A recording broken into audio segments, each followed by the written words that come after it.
Imagina se de alguma forma a gente tivesse como viajar lá para o final do século XIX na Europa, lá a Belle Époque, com grandes avanços tecnológicos, um monte de produção artística, muita felicidade e paz, pelo menos para alguns, né? Sem querer ficar parecendo aquele vô que fala do mundo da literatura, mas a gente de certa forma pode, através desse mangá que eu quero falar hoje aqui no canal, que é o Lanterna de Nyx. Esse mangá aqui, da Kanta Kahana, foi publicado aqui no Brasil pela editora Pipoca Nankin, e ele conta a história da Mio, que é uma menina japonesa que já não tinha mãe e havia recentemente perdido seu pai lá na rebelião de Satsuma, que foi a última grande guerra civil do Japão, lá no período Meiji, final de 1877.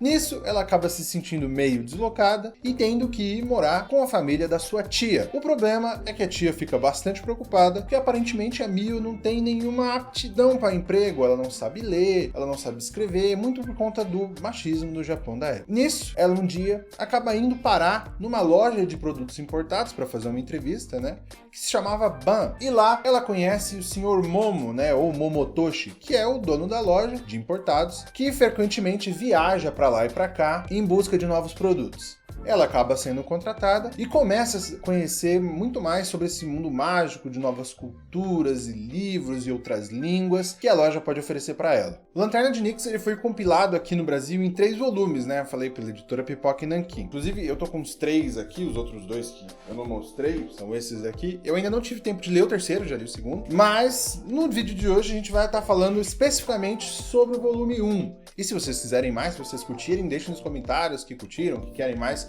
Lanterna de Nyx, que a gente pode falar sobre os outros volumes, cada um tem bastante história pra contar, são todos bem grandes, assim. Antes da gente falar sobre a história do mangá e sobre o que ele fala em si, é legal falar que Lanterna de Nyx faz parte de um movimento artístico chamado Nouvelle Mangá, né? Foi um movimento criado pelo Frédéric Boilet, né? Ele que escreveu o manifesto da Nouvelle Mangá, eu não sei em que anos, acho que foi no começo, um pouco no começo dos anos 2000, final dos anos 90, porque ele, autor de quadrinhos, via que os quadrinhos franco-belgas, eles ficavam muito presos a temas específicos, narrativas específicas, como western e ficção científica, e muitas vezes acabavam fazendo histórias muito parecidas com designs incríveis. Enquanto o mangá não tinha esse problema. O mangá ele já sabia experimentar muito com narrativas, sabia falar do cotidiano, às vezes falar de coisas grandes, de várias maneiras diferentes. Então ele pensou numa forma de unir a experimentação narrativa do mangá com a experimentação de design dos quadrinhos franco-belga e criar, então, a Nouvelle Mangá.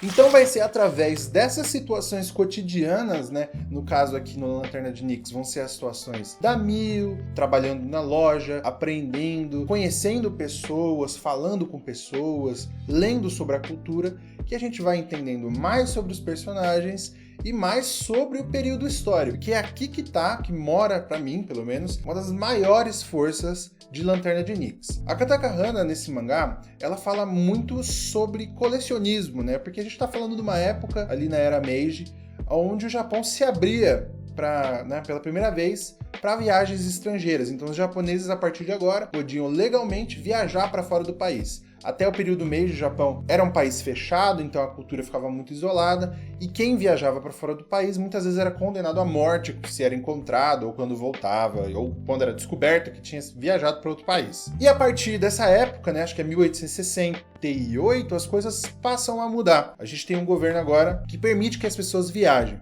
Então, a cultura ocidental começa a invadir o Japão, né? A história se passa em 1878, que foi justamente um ano, né, depois ali da rebelião de Satsuma, inclusive, que a cultura ocidental invadiu em massa o Japão e cada vez mais coisas ocidentais começavam a ir para o país. Assim como a cultura do Japão nessa época estava indo em massa para outros lugares, né? Estava indo em massa para outros países. Então a gente tinha diversas empresas, inclusive, que se aliavam para o governo para vender produtos culturais japoneses. E aí que entra o Momo, né? Ele entrou nesse ramo, não necessariamente com o Estado, mas ele estava entrando nesse ramo justamente para vender esses produtos japoneses para os ocidentais. Porque nessa época, a Europa estava vendo com muito fascínio, né, certos setores da sociedade japonesa, principalmente o setor artístico, né? Eles viam com muito exotismo, então eles tinham essa admiração. Óbvio que aí a gente entra também um pouco em orientalismo da época, mas a gente não vai falar muito disso porque não é muito sobre isso que a obra fala. A obra está falando mais realmente sobre a parte de exotismo, de apreciação da cultura estrangeira ali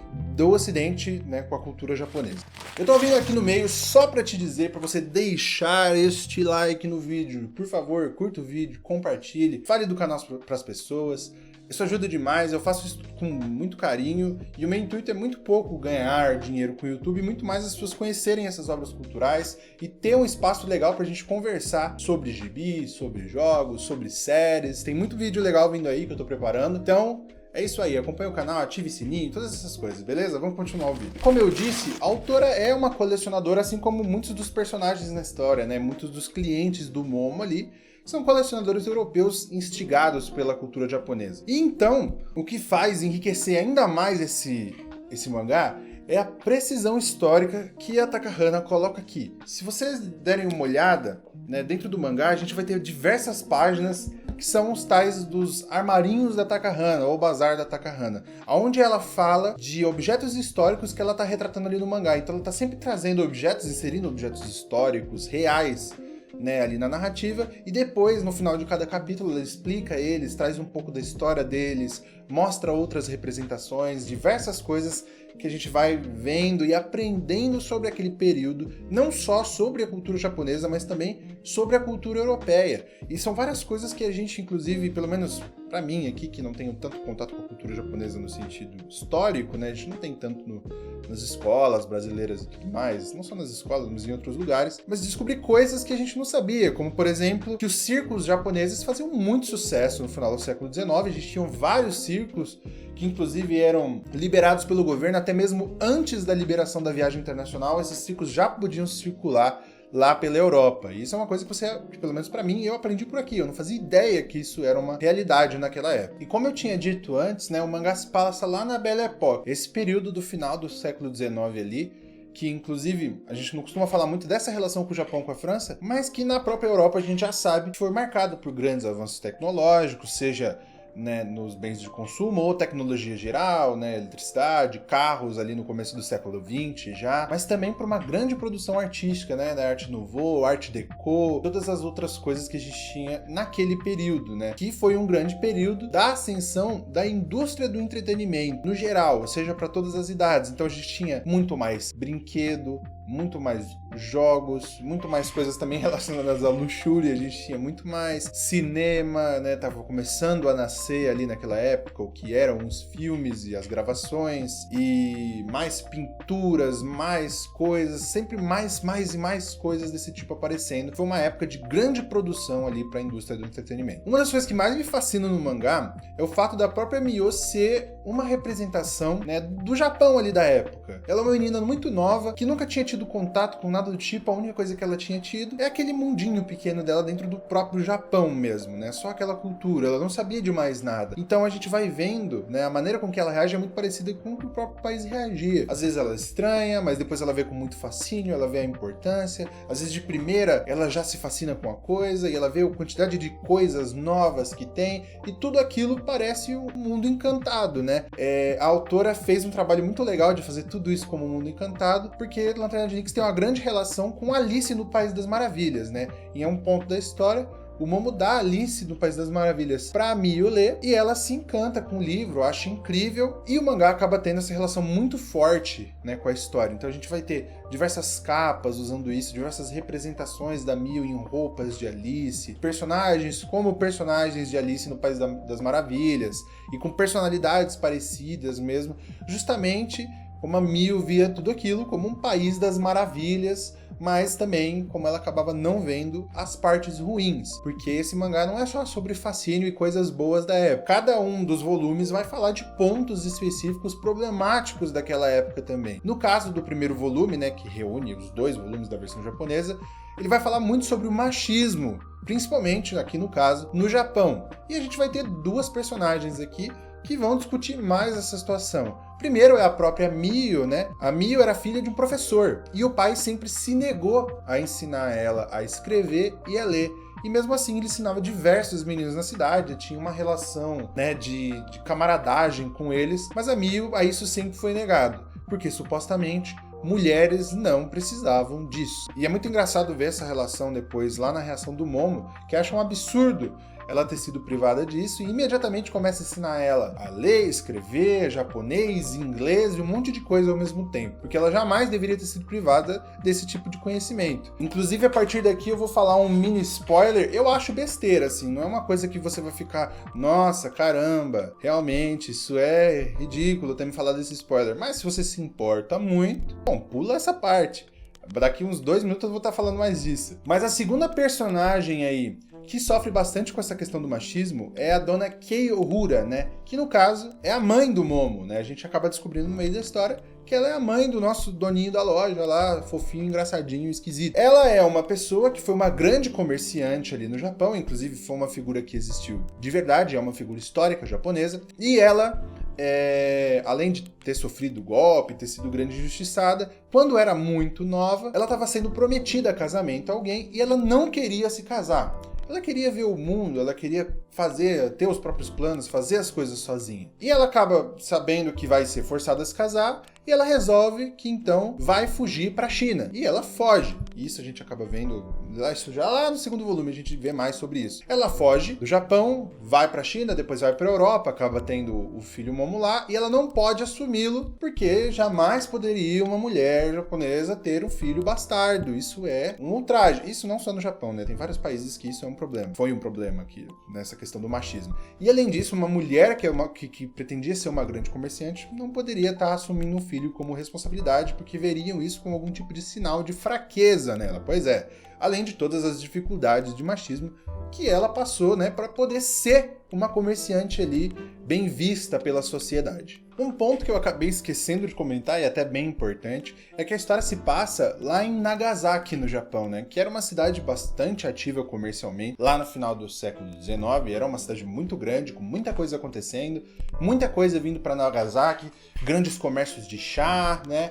E a história, obviamente, acaba se relacionando com toda a situação muito triste que aconteceu lá no final da Segunda Guerra Mundial em Nagasaki, né, da bomba, até porque a história se inicia com a própria Mio, já bem velha, contando as histórias da sua juventude lá no final do século XIX para sua neta, justamente no final ali da Segunda Guerra Mundial.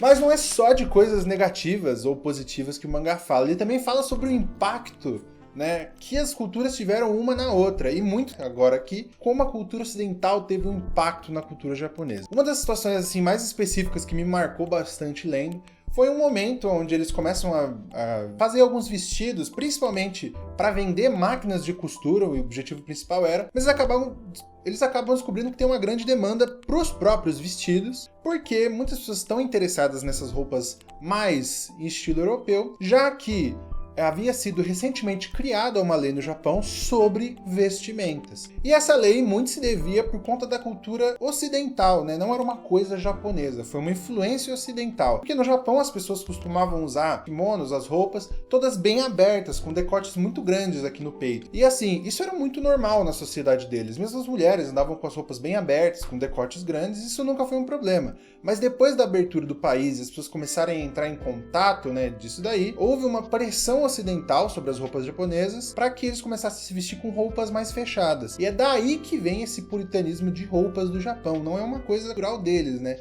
Hoje é uma coisa que muitas vezes a gente acaba associando ao Japão, né? Essa puritanismo, assim, a gente olha, nossa, olha como eles são certinhos, né? Puritanos. A gente acaba muito vendo isso. E não é uma coisa japonesa, é uma coisa que vem de outras culturas. Foi uma influência do Ocidente. Para concluir, eu acho que Lanterna de Nix é uma história extremamente interessante, maravilhosa, vale muito a pena ser lida, que realmente transporta a gente lá para o século XIX, dando muitos contextos, muitas coisas, e a gente se sente na pele da própria Mio, encarando muitas coisas novas que a gente não tem contato aqui no Brasil, com extremo fascínio, muita coisa legal e interessante, e também abordando de maneira responsável vários problemas da época. Se vocês se interessaram, eu não tenho link de parceiro, mas se alguém pedir eu posso deixar um link da Amazon aí, ou criar um link de parceiro, sei lá. E se vocês gostaram mesmo do vídeo, curtam, compartilhem, falem se vocês querem mais Lanterna de Nix. Cada volume fala de diversos temas diferentes que a gente pode abordar aqui, beleza? Muito obrigado por ter assistido o vídeo até aqui. Eu faço isso tudo com bastante carinho, eu gosto bastante de fazer os vídeos e valeu! Acabou o vídeo.